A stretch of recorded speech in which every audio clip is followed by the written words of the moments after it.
kabajamtoota dhaggeeffattoota madda walaabuu miidiyaa har'as oduu qabannee dhiyaannee jira. Oduu waliin ana Alfoozii Badha nu waliin turan affeerraa keenya.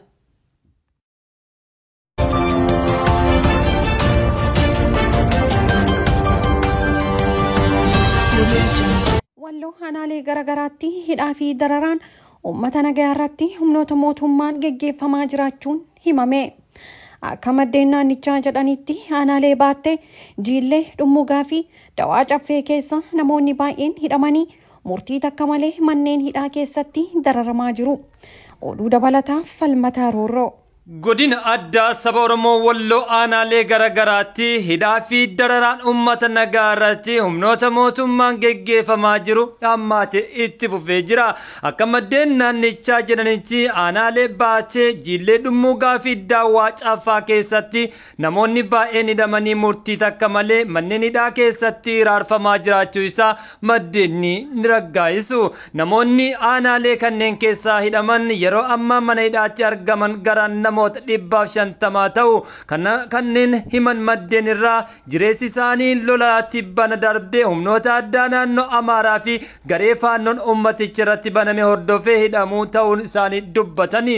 Haaluma kanaan namoonni yeroo ammaa manneen hidhaa aanota garagaraa argaman naannoo aanaa baatirraa 45 kan caalan ta'uu fi aanaalee Jiillee Dhummugaa irraa namoota 25dha. Aanaa Dawaa Caffaa irraa ammoo 60 caalan hidhamtoonni giriirfamaa jiran maddeen akka mul'isanitti.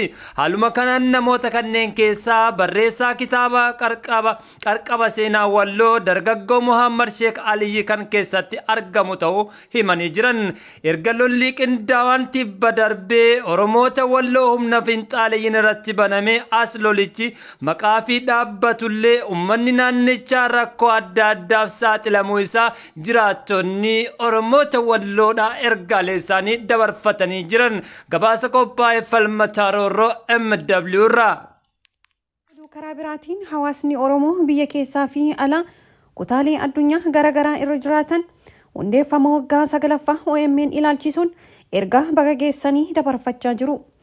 Uummanni Oromoo miidiyaa dhabuudhaan barootaaf kufaatii siyaasaa fi diinagdee dabalate roorroo alagaatiif saaxilamaa ture. Ergaa OMN hundeeffame ammoo roorroo hedduu dandamachuun ummatichi mataasaa ol qabachuu danda'eera. Dabalata oduu kana Falmataa Roorroo. OMN miidiyaa faayidaa uummata Oromoo giddugala godhatee otoo akeeka isaarraan gorinii waggoota 9 darban uummata isaaniitiif hojjete jedhan kutaaleen hawaasaa garagaraadha.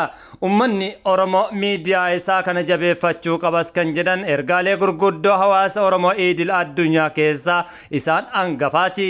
Hawaasni Oromoo biyya keessaa fi alaa kutaalee addunyaa garagaraa irra jiraatan hundeeffama waggaa 9ffaa miidiyaa Oromoo OMN ilaalchisuun ergaa baga geessanii dabarfachaa jiranii. Uummanni Oromoo miidiyaa dhabuun barootaaf kufaatii siyaasaaf dinagdee dabalatee roorroo alagaaf saaxilamaa kan turedha.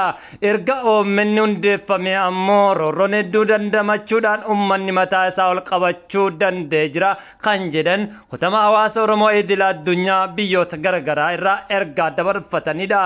Yeroo rakkoon akka sabaattiin mudatee yeroo miidiyaas ta'e qaamonni adda addaa osoo rakkoo arganii dhoksuuf filatan OMN garuu cal'ise ilaaluu hin filanne.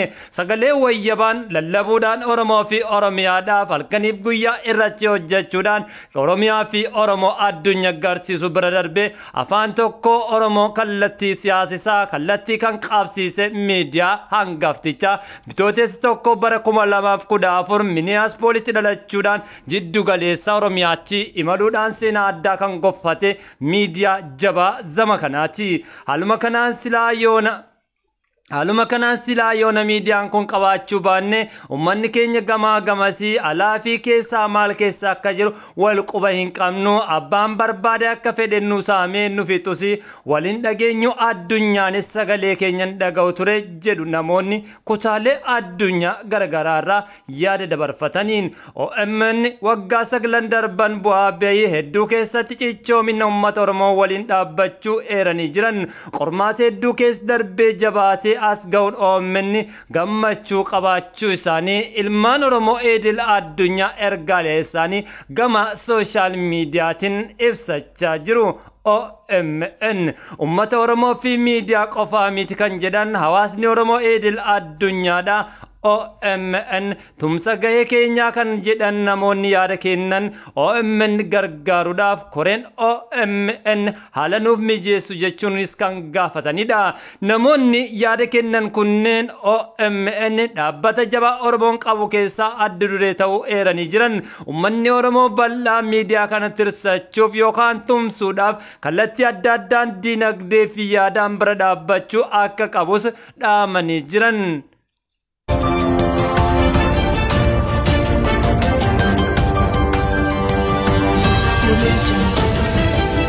Pireezidaantiin naannoo Oromiyaa obbo Shimallis Abdiisaa dhiheessan kan duraa irraa adda miti jechuudhaan waboon gabaase. Waraanni bilisummaa Oromoo mariin kan taasifamu yoo ta'e bakka qaamni sadaffaan sadarkaa idil addunyaa irraa ramadamee jirutti ta'uu qaba jechuudhaan ijjannoo isaa duraan ibsaa ture irra deebi'ee mirkaneessee jira. Oduu dabalataaf Falmataa Roorroo. Yaamicha araara pirezidaantiin naannoo Oromiyaa obbo Shimallis Abdiisaa dhiyeessan kan duraan adda miti jechuudhaan waraanni bilisummaa Oromoo kuffisee jira. ABO'n waraanni bilisummaa Oromoo mariin kan taasifamu yoo ta'e bakka qaamni sadaffaa sadarkaa idil addunyaa irra ramadamee jiraatu ta'uu qaba jechuudhaan ejjennoo isaa armaan dura qaabsoo irra deebi'uudhaan mirkaneessee jira. Obbo Shimallis kaleessa walgahii caffee Oromiyaa irratti ABO'n shaneedhaa keessaayyuu akka araaraan galuun yaamicha dhiyeessanii turan. ABO'n waraanni bilisummaa Oromoo qaabsoo hidhannoo jiru ibsa baaseen nuti ABO shanee mitis jedhee jira ejjennoo isaa keessatti kan dhageeffachaa turtan gara MWT'n.